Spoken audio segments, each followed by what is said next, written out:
Maison maayong gabi kanino tanan. Diyutay nga pamalandong sa atong ebanghelyo para ug mga adlaw ang ika-5 nga Domingo sa atong ordinaryong kalendaryo sa atong simbahan. Gikan sa ebanghelyo ni San Mateo chapter 5 verses 13 to 16. Naghisgot dinhi sa duha ka butang nga gihimong mayon nato hulagway sa usa ka sumusunod niya. Matud pa niya, kamo ang asin sa katawhan, kamo ang kahayag sa katawhan. Nining duha ka mga butang nga gihingalan sa Ginoo isip similarity nato nga mga sumusunod. Nagpariyag kini nato mga igsuon unsa ka importante day kita alang sa kalibutan. Ang asin na sayod ta nga gigamit kini aron sa paghatag og kalami sa atong pagkaon. Mahimo siyang atong isagol sa atong pagkaon aron dunay kalami ang kaparat. No, ang challenge day sa usa ka Kristohanon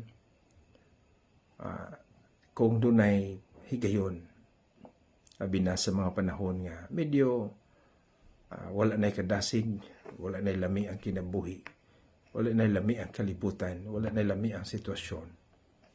Kita isip Kristohanon, mahimot ang inspirasyon, maghimot ang kadasig ug dugang kalami. O diha sa atong katilingban, diha sa atong palibot nga daw nawada na sa paglaom.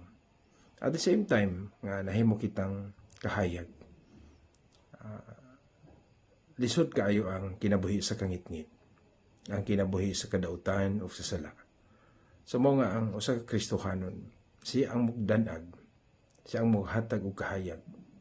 So mahimo day kitang kasayon sa uban aron ang ilang kinabuhi masubay diha jud sa saktong agianan. Kasi natian nato kung naatas kangitngit lisod kayo pagsubay. Apan kung naatas kahayag, lamdag ang atong kinabuhi. Si Kristo mangyod ang source of life. Matud ba ni Kristo Juan 8:12, ako ang kahayag sa kalibutan. Ang masudod nako dili na gyud maglakaw sa kangitngit kun dili sa kahayag. So kining hulagway maigsoon gihatag sa atong Ginoo para sa atong ebanghelyo, nagtudlo kini kanato kun unsa ka importante di ay ang kinabuhi nato ang Kristohanon nga mahimong kalami, mahimong kahayag sa kalibutan. So panahon sa atong kaugalingon nga bunyag, nagdagkot kita kadila. O dinhi buti pasabot nga si Kristo ang tinuod o gitawag nato og tinubdan jud sa kahayag, gipaambit sa matag usa nga nabunyagan. Mao nga si San Pablo nagingon nga siya gibunyagan diha ni Kristo, clothed with Christ, nagsulob ni Kristo. So, we partake the light sa kahayag nga gihatag sa Ginoo diha sa atong bunyag.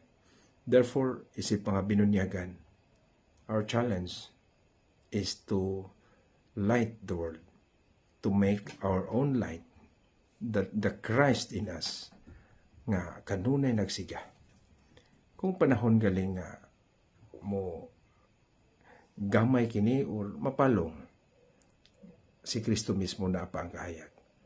Diha sa atong pagpangayog pasaylo, pagduol sa sakramento sa pagiguli, mabalik, makonek kita na ng source of light who is Christ. Sama kita sa kuryente, nga kung maputol kita, dili kita kasiga. Pero i-reconnect kita.